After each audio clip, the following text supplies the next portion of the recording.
उत्तराखंड में सीमांत जनपदों को हवाई सेवाओं से जोड़ने की दिशा में बड़ा कदम उठाया गया है। उत्तरकाशी जिले के चिन्याली, सौड़ और चमोली जिले के गौचर की हवाई पट्टियों का संचालन अब भारतीय वायुसेना करेगी। वहीं पिथौरागढ़ एयरपोर्ट का संचालन एयरपोर्ट अथॉरिटी ऑफ इंडिया को सौंपा जाएगा। राज्य सरकार ने पिथौरागढ़ एयरपोर्ट का विस्तार करने का भी फैसला लिया है, जिसे करीब 450 करोड़ रुपए की लागत से आधुनिक स्वरूप दिया जाएगा। इसके लिए राज्य सरकार और एयरपोर्ट अथॉरिटी ऑफ इंडिया के बीच MOU पर सहमति भी बन गई है। वहीं राज्य सरकार सीमांत क्षेत्रों में हवाई नेटवर्क को मजबूत करने पर विशेष जोर दे रही है। इससे न केवल स्थानीय लोगों को फायदा होगा, बल्कि सामरिक दृष्टि से भी यह कदम महत्वपूर्ण साबित होगा।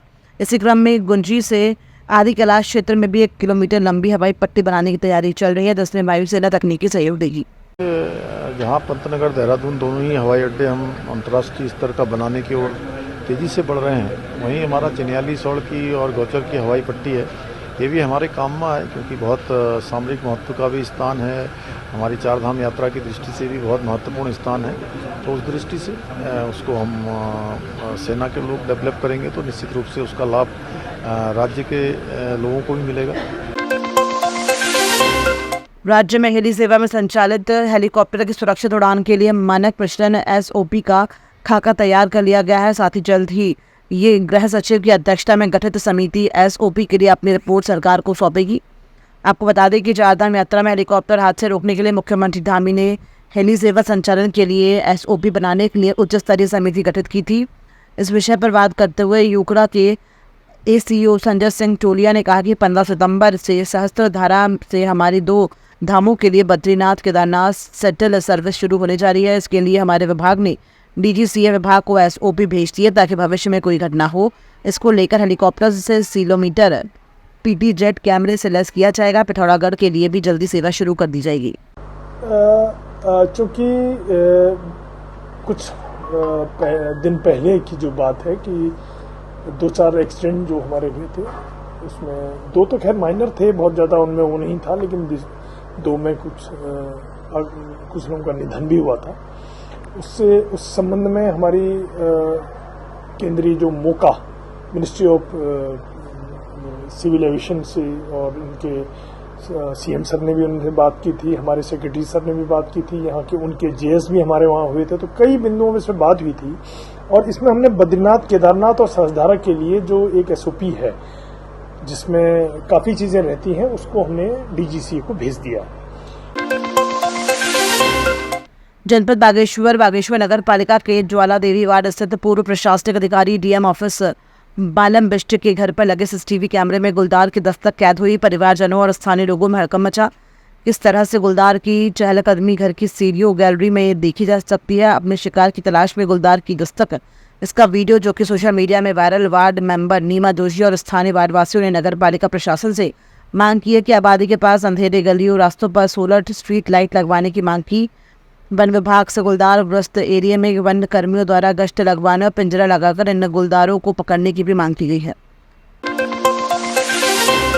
उत्तराखंड में आपदाओं से भारी तबाही के बीच मुख्यमंत्री पुष्कर सिंह धामी लगातार ग्राउंड जीरो पर जाकर पीड़ितों से मुलाकात कर रहे हैं। भाजपा मीडिया प्रभारी मानवीर चौहान ने कहा कि मुख्यमंत्री न केवल समस्याएं सुन रहे हैं, बल्कि अधिकारियों को 24 घंटे अलर्ट मोड पर रखकर नुकसान कम करने के निर्देश भी दे रहे हैं। उन्होंने बताया कि पहली बार किसी सरकार ने आपदा राहत मानकों से हटकर मुख्यमंत्री विवेकाधीन कोष से प्रभावित परिवारों को अतिरिक्त 5 लाख रुपए की तत्काल सहायता देने का फैसला किया है।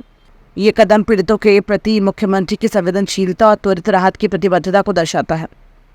देखिए, हमारा प्रदेश पूरी तरह से आपदाग्रस्त हो रखा है और जिस प्रकार से प्रत्येक क्षेत्र में आपदा से नुकसान हुआ है, आदरणीय मुख्यमंत्री जी स्वयं ग्राउंड जीरो पर जाकर के आपदा पीड़ितों से मिल रहे हैं, उनकी समस्याओं को सुन रहे हैं और अधिकारियों को 24 घंटे अलर्ट मोड पर उन्होंने रखा है कि किसी भी प्रकार से जहां पर भी कोई आपदा, किसी प्रकार की ऐसी घटना घटती है तो वहां पहला प्रयास सरकार का ये है कि किसी भी प्रकार की जनहानि न हो और नुकसान कम से कम हो। इसके लिए सभी मशीनरी को अलर्ट मोड पर रखा गया है। उत्तराखंड में युवाओं की स्किल्स को वैश्विक रोजगार परक बनाने को लेकर सरकार इस ओर लगातार कदम बढ़ा रही है। इसी क्रम में आज देहरादून के दून यूनिवर्सिटी में भारत जर्मन सहयोग के अंतर्गत लेटर ऑफ इंटेंट पर जर्मन डेलीगेट्स को बुलाया गया। इस दौरान कैबिनेट मंत्री सौरभ बहुगुणा भी मौजूद रहे। उन्होंने कहा कि उत्तराखंड सरकार का ये प्रयास है कि दुनिया में जहां भी स्किल की आवश्यकता पड़े उस स्किल्स के जरिए उत्तराखंड के युवाओं को विदेशों में भी रोजगार दिया जाए। एक कोशिश है उत्तराखंड सरकार की कि पूरे विश्व में जहाँ पर भी स्किल की ज़रूरत हो, जहाँ पर भी बच्चों के जॉब्स की रिक्वायरमेंट हो, उत्तराखंड का बच्चा वो पूर्ण कर सके। उसके लिए हमने आज जर्मनी के साथ यहाँ पर एक कॉन्फ्रेंस रखी है और कल जो है एक लेटर ऑफ इंटेंट माननीय मुख्यमंत्री जी के सामने साइन होगा। और जहाँ पे जर्मन एक्सेल करते हैं उन फील्ड्स में हमारे बच्चों को अपॉर्चुनिटी मिले, उसके लिए हमने यहाँ पर बच्चों को जर्मन लैंग्वेज सिखाएंगे। और उसके बाद सिखाने के बाद जो 3 यहाँ पर मेयर्स आए हैं उनके जो, क्योंकि गेटवे टू यूरोप है फ्रैंकफर्ट, और हम चाहते हैं कि वहाँ पर काफ़ी अपार संभावनाएं जॉब्स की हैं भी, तो हमने अपने बच्चों को जर्मन सिखा के और वहाँ के जॉब्स में उनका कहीं ना कहीं इंडक्शन हो, उसके लिए कोशिश है सरकार की। पिरान कलियर में चल रहे सालाना उर्स में लाखों की संख्या में जायरीन पहुंच रहे हैं। वहीं रेलवे स्टेशन पर इस समय ई रिक्शा की भी भीड़ बढ़ गई है। दरअसल जायरीन देश विदेश से ट्रेन के माध्यम से रेलवे स्टेशन पहुंचते हैं। ई रिक्शा संचालक मनमाफिक किराया जायरीनों से वसूलते हैं। साथ ही बाहरी राज्यों के ई रिक्शा संचालक पिरान कलियर और रुड़की क्षेत्र में मुनाफा कमाने पहुंचते हैं और इस दौरान बड़ी संघटनाएं हो जाती हैं। इसलिए पुलिस प्रशासन के लिए सत्यापन करना और इन्हें रोकना एक बड़ी चुनौती है। एसपी देहात का कहना है कि अभियान चलाया जा रहा है। जो भी बिना रजिस्ट्रेशन और अवैध तरीके से ई रिक्शा संचालित कर रहा होगा उसके खिलाफ सख्त कार्रवाई की जाएगी। देखिए, ये आपने एक जेन्युइन कंसर्न को रेज किया है।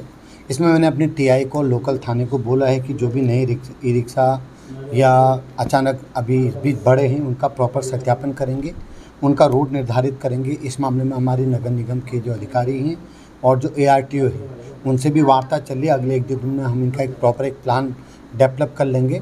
और जहाँ तक नए वालों की बात है, सत्यापन हमारा प्रॉपर चल रहा है। वो थाना कलियर भी करेगा और थाना गंगनहर भी करेगा। और जाम की समस्या को लेकर हमारी पुलिस प्रॉपर है। अगर कहीं भी कुछ ऐसा लगा तो उसके लिए स्पेशल अभियान के साथ रूटीन चेकिंग चल रही है।